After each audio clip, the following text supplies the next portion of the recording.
जय हिंद दोस्तों, स्वागत है आपका एक जबरदस्त से वीडियो में। और अभी पूरे भारत में बच्चों के मन में तहलका मचा हुआ है सीटी को लेकर। तो ये वीडियो में मैं आपको कंप्लीट बताने वाला हूं कि सीटी क्या है और साथ में सीटी कब से अप्लाई होने वाला है, क्या एसएससी अब आपकी रहेगी या खत्म हो जाएगी, क्या रेलवे होगा या खत्म हो जाएगा, क्या यहाँ पर बैंकिंग होगी या खत्म हो जाएगा, सीटी अप्लाई होगा तो कब से होगा, सीटी के रूल्स रेगुलेशंस क्या है, सीटी में वैकेंसी का स्तर क्या है, पेपर देने का तरीका क्या है, यानी ये कंप्लीट इंफॉर्मेशन जो है ये आपको इस वीडियो में मिलने वाली है। इसलिए फटाफट वीडियो को लाइक कर दीजिए, चैनल को सब्सक्राइब कर दीजिए और वीडियो को मेरे भाई लास्ट तक देखिए क्योंकि बहुत ही इंफॉर्मेटिव न्यूज़ है मेरे भाई। सबसे पहले बात करते हैं तो सीटी का जो गठन था एक तरीके से 2020 में शुरू कर दिया गया था। इसकी जो चर्चा है वो 2021 से स्टार्ट हो चुकी थी और कमिटी इसके ऊपर बैठ चुकी थी। ठीक है, सीटी जो है वो कॉमन एलिजिबिलिटी टेस्ट है, यानी पूरे भारत में एक ऐसा कॉमन पेपर करवाया जाए जिससे जितने भी सरकारी एग्जाम्स हैं उनकी भर्ती को बहाली किया जा सके। इस एग्जाम को कंडक्ट करेगी मेरे भाई एनआरए, नेशनल रिक्रूटमेंट एजेंसी। यहाँ पे अगर हम बात करते हैं तो ये इस समय सबसे ज्यादा चर्चा में क्यों है, क्योंकि दैनिक भास्कर के पेपर में 11 तारीख को यानी 11 सितंबर 2023 को एक छोटा सा आर्टिकल आया और उसके अंदर यहाँ पर यह लिखा गया मेरे भाई कि अगले साल ग्रुप बी और ग्रुप सी पदों के लिए कॉमन टेस्ट होगा। इससे बच्चों के मन में काफी ज्यादा संदेह हो गया कि क्या होगा, कैसे होगा, क्योंकि 2024 का जो एसएससी का कैलेंडर है वो अभी तक नहीं आया है। तो एक वो शक पर ये मोहर डालने के बराबर वाली बात हो जाती है। तो सबसे पहले अभी हम आपको बताते हैं, थोड़ा इसका हम जिस्ट देते हैं, यहाँ पर हम आपको समझाते हैं। अभी राइट नाउ भारत में यहाँ पर क्या हो रहा है, तो आपके सभी अलग अलग कमीशन हैं। जैसे एसएससी स्टाफ सिलेक्शन कमीशन एक अलग है, बैंकिंग का आईबीपीएस का कमीशन मेरे भाई अलग है, रेलवे का अलग हो गया। हर यहाँ पर अगर हम बात करते हैं एसएससी में तो 10वीं लेवल पर अलग परीक्षा होती है, 12वीं लेवल पर अलग होती है, ग्रेजुएशन लेवल पर अलग होती है। इसके अलावा कई सारे से छोटे छोटे एग्जाम्स भी होते हैं, जैसे आईबीएससीआई हो गया, कई ऐसे स्टेट एग्जाम भी होते हैं। अब इसके कारण क्या होता है, सरकार के ऊपर काफ़ी ज़्यादा प्रेशर हो जाता है। साल भर कोई ना कोई पेपर हमारा चलता ही रहता है और बच्चों को भी इसमें काफ़ी ज़्यादा नुकसान होता है। कई ऐसे वैकेंसी से वो वंचित रह जाते हैं जिसके बारे में उन्हें पता भी नहीं होता, जो अगर वो फॉर्म भर सकते थे और अगर वो पेपर देते तो शायद वो सेलेक्ट भी हो जाते हैं। तो कई ऐसे हिडन वैकेंसीज भी होते हैं जो आते हैं, बच्चों को भी पता नहीं चल पाता। तो इन सभी चीज़ों को कैंसल आउट करके एक यूनिफॉर्मिटी लाने की कोशिश की गई है और वो है मेरे भाई सीटी का पेपर। एनआरए एक एजेंसी है जो यहाँ पर इस पेपर को कंडक्ट करेगी। सीटी का जो पेपर होगा वो 10वीं लेवल पर होगा, 12वीं लेवल पर होगा, ग्रेजुएशन लेवल पर होगा। यानी आपको एसएससी का अलग से पेपर नहीं देना है, बैंकिंग का अलग से नहीं देना है और बाकी कोई भी अलग से पेपर नहीं देना है।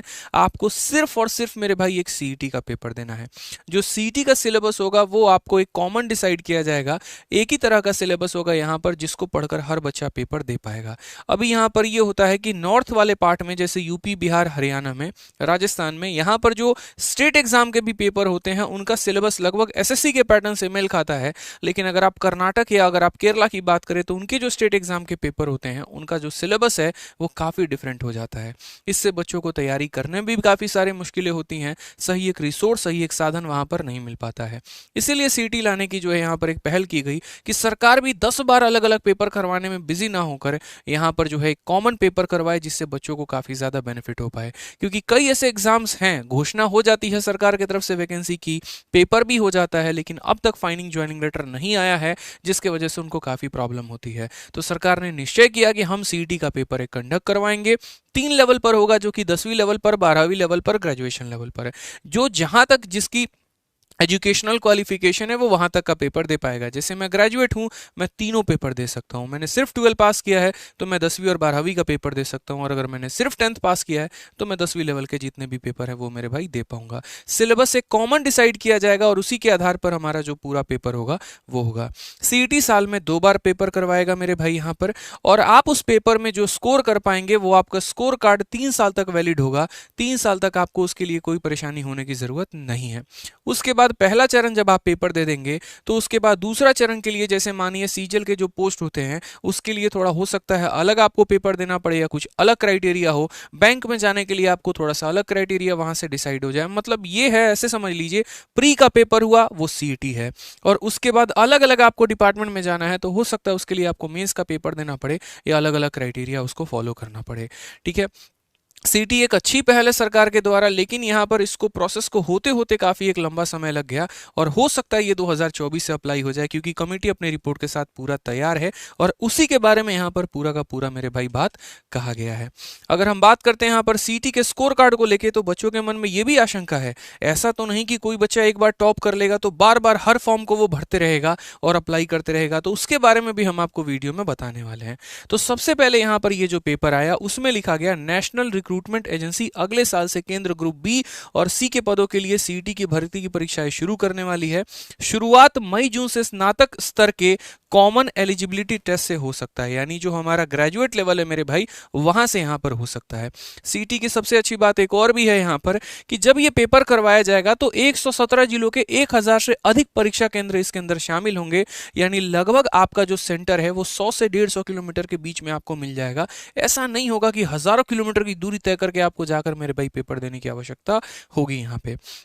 उसके बाद अगर हम बात करें तो ये जो सीटी का स्कोर कार्ड होगा, इस स्कोर कार्ड के आधार पर केंद्र में अगर कोई वैकेंसी निकलती है, राज्य में अगर कोई वैकेंसी निकलती है, तो आप उस स्कोर कार्ड से इन पेपर्स को दे सकते हैं और ये मान्यता प्राप्त होगी। इनफैक्ट कई बार ऐसा भी हो सकता है कि जो प्राइवेट कंपनीज भी अगर रिक्रूटमेंट करनी चाहे तो आपके सीटी को स्कोर के आधार पर वो आपको जॉब दे सकती है, इसकी भी संभावना है। अगर हम बात करते हैं यहाँ पर तो यही बात कहा गया कि राज्य सरकारें सार्वजनिक उद्यम और निजी क्षेत्र की भर्तियां कर सकेंगी। सीटी स्कोर 3 साल के लिए वैध होगा और साल में 2 बार मेरे भाई परीक्षा होंगी। यह परीक्षाएं अभी तक सर्विस सिलेक्शन कमीशन यानी एसएससी, रेलवे रिक्रूटमेंट बोर्ड और institute of banking personal selection यानी आईबीपीएस जैसी अलग अलग एजेंसी के जरिए होता था, लेकिन अब सबको मिलाकर एक ही जगह पर लाकर रखना है और वो मेरे भाई होगा सीटी। यहां पर यानी अब आपका एसएससी का फॉर्म अलग से नहीं भरना होगा, बैंकिंग अलग से नहीं भरना होगा, आपको सिर्फ एक सीटी का फॉर्म भरना होगा, सिर्फ उसी का पेपर देना होगा और उसी के माध्यम से आप यहां पर अलग अलग जगह चयनित हो पाएंगे। यहां पर कहा गया कि एनआरए के सभी सूत्रों के मुताबिक, जो कि हमारी एजेंसी है जो इस पेपर को कंडक्ट कराएगी, तो उसके सूत्रों के मुताबिक सीटी के सिलेबस, एग्जाम के स्कीम, फीस, नॉर्मलाइजेशन के बारे में विशेषज्ञ परामर्श कमेटी की रिपोर्ट तैयार हो चुकी है। ये बहुत इंपॉर्टेंट बात है। इसके पहले जो नोटिफिकेशन आया था वहां पर कहा गया था कि ऐसा ऐसा होगा, लेकिन वो होगा और कैसे होगा इसके बारे में कमेटी को भी नहीं पता था, उन्होंने वक्त लिया। 3-4 साल के बाद आज कमेटी अपने आप फुल भाई साहब मोड में है, वो पूरा अपने आप को तैयार कर चुकी है कि भैया हमसे सिलेबस पूछ लो हम वो बता देंगे, हमसे नॉर्मलाइजेशन पूछ लो हम वो बता देंगे, क्योंकि ये पूरे भारत को लेकर एक बहुत बड़ा मेरे भाई स्टेप है यहाँ पे।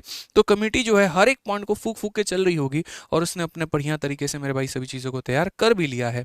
अगर हम बात करते हैं तो एनआईसी, हालांकि एनआई और होना चाहिए, तो यहां पर एनआईसी, ठीक है, एनआईसी की ओर से, ठीक है, एनआरए की परीक्षाओं के लिए डिजिटल प्लेटफॉर्म के परीक्षण का भी काम की अंतिम चरण में है और एनआरए ने रेलवे बोर्ड, बैंकिंग संस्थान और सेवा चयन आयोग से इस संबंध में चर्चा भी शुरू कर दी है। क्योंकि अभी जैसे मानो मैं एनआरए हूं और मुझे यहां पर पेपर कंडक्ट कराना, तो अपने मर्जी से तो नहीं करा सकता, मुझे पहले बात करनी पड़ेगी बैंकिंग वालों से। हाँ भैया बताओ, तुमने अब तक कितने पेपर करवा दिए, कितनों की ज्वाइनिंग लेटर पहुंचा दी, कितनों का तुम्हारा पेपर अभी पेंडिंग में है। एसएससी से भैया बताइए आपने 2023 का जो प्रोसेस है वो फाइनल करवाया कि नहीं करवाया, 24 में आपके पास कितनी वैकेंसी है और क्या विचार है। तो यानी जब ये बैठेंगे, जब अलग अलग एजेंसी से बात करेंगे, जब एक परामर्श, एक निष्कर्ष वहां से निकलेगा कि अच्छा ठीक है अब हम इस डेट से जो है वो अप्लाई कर सकते हैं, यानी कमेटी अपने आप में तैयार हो चुकी है और अब ये फाइनल स्टेज पे सभी लोगों से मिलकर बात कर रही है कि अब हम मिलकर इसको किस तरीके से इंप्लीमेंट कर सकते हैं। पिछले महीने संसद की स्थायी समिति की रिपोर्ट में एजेंसी ने बताया था कि सीटी के आयोजन की उसकी तैयारियां अंतिम चरण में है, लास्ट स्टेज में है मेरे भाई यहां पे, लेकिन 3 स्तर, 10वीं 12वीं और स्नातक पर एक साथ सीईटी आयोजित करने में उसे पहली बार में आवेदकों की बहुत बड़ी संख्या को संभालना होगा, क्योंकि भारत में आपको पता है अभी रेलवे का, एनटीपीसी का और बाकी जब ग्रुप डी का फॉर्म आया था लगभग 1.25 करोड़ के ऊपर फॉर्म भरे गए थे और वो की एक बहुत बड़ी संख्या थी, क्योंकि जितने फॉर्म भरे जाते हैं उतने ही मेरे भाई सेंटर भी अलॉट करना पड़ता है, उतनी ही संख्या मतलब बच्चों की सेंटर भी अलॉट करनी पड़ती है और सरकार के लिए बहुत प्रेशर हो जाता है। ट्रेनों को एक तरीके से स्पेशल ट्रेन बाहर करना, सेंटर्स को नियुक्त करना, बच्चों के ठहरने की व्यवस्था करना, तो काफी मुश्किल हो जाती है। इसके बाद समिति ठीक है। इसके बाद समिति ने ग्रेजुएट लेवल की सीईटी से शुरुआत करने की सिफारिश की कि भाई देखो 10वीं 12वीं हम कर लेंगे, पहले ग्रेजुएट लेवल वाला पेपर हम कर लेते हैं। ठीक है। और सिफारिश करने के बाद कमेटी ने जब तक एनआरए सीईटी शुरू नहीं कर पा रहा है तब तक रेलवे भर्ती बोर्ड से परीक्षा केंद्र बढ़ाने की सिफारिश की है कि भैया रेलवे वाले तब तक एक काम करो, तुम कम से कम अपने सेंटर तो बढ़ाओ, यहाँ पर बाकी चीज़ों को बढ़ाओ, ताकि आवेदकों को 100-200 किलोमीटर के दायरे में परीक्षा केंद्र मिल जाए। और बैंकिंग भर्ती एजेंसी से भी कहा कि वो एक बार अपनी 1.25 लाख की परीक्षा क्षमता को बढ़ोतरी भी मेरे भाई करे। इसी तरीके से यहाँ पर कहा गया कि एनआरए के एक वरिष्ठ अधिकारी के अनुसार सभी अलग अलग एजेंसी 50 से अधिक परीक्षा आयोजित कराती हैं, जो कि मैंने पहले भी कहा है कि यार लगभग एक अगर कमीशन की हम बात करें तो काफी सारे हमारे अलग अलग पेपर हो जाते हैं। ठीक है। उसको यहाँ पर इन्होंने कहा कि नोटिफिकेशन से लेकर चयन प्रक्रिया में 12 से 18 महीने लग जाते हैं। अगर आप एसएससी की ही बात करो, जब तक नोटिफिकेशन आता है और जब तक हाथ में ज्वाइनिंग आ जाता है 1.5-2 साल तो बड़े प्यार से मोहब्बत से निकल जाते हैं। एक कॉमन टेस्ट से यह गैप कम हो सकता है। ठीक है। अगर एक ही बार हम पेपर करवा दे, बच्चों को बार बार भागना नहीं पड़ेगा, एक पर्टिकुलर टेस्ट से ही सभी चीजें क्या हो जाएंगी मेरे भाई, सेम हो जाएंगी। तो उदाहरण के लिए बीते 5 वर्षों में, जैसे उन्होंने एग्जाम्पल भी दिया यहाँ पर, उन्होंने कहा कि देखिए सर रेलवे में अभी क्या चल रहा है, इस प्रकार की कहानी चल रही है कि अगर हम रेलवे में ही बात करें तो पिछले 5 वर्षों में रेलवे रिक्रूटमेंट बोर्ड ने 7 नोटिस के जरिए ग्रुप सी के 2,83,747 पदों की रिक्तियों के लिए परीक्षा कराई। मतलब इतने पोस्ट उनके पास थे। इसमें से 1,43,034 पदों की भर्ती भी हुई है और 1,40,713 पदों की जो प्रक्रिया है वो अलग अलग चरणों में अभी भी होना बाकी है। मतलब भाई 50% तो हो गया, 50% ऑन द वे है। इनके बेचारों के हाथ में तो ज्वाइनिंग लेटर पहुंचा ही नहीं। अब इससे सोचो एक कैंडिडेट बेचारा कितना परेशान यहाँ पर हो रहा होता है, कितनी मुश्किलों का सामना करना पड़ता है। तो इन सभी चीज़ों को बंद करके यहाँ पर एक बात हुआ है कि अब सीईटी को लेकर आएंगे और लागू करेंगे। ठीक है। इसलिए उल्लेखनीय यह है कि केंद्र ने दिसंबर 2020 में एनआरए एजेंसी की स्थापना की थी। जैसा मैंने कहा था कि सुगबुगाहट 2020 से शुरू हो गई थी, कमेटी 2020 में बनी थी और अब कमेटी जो है 3-4 सालों में 3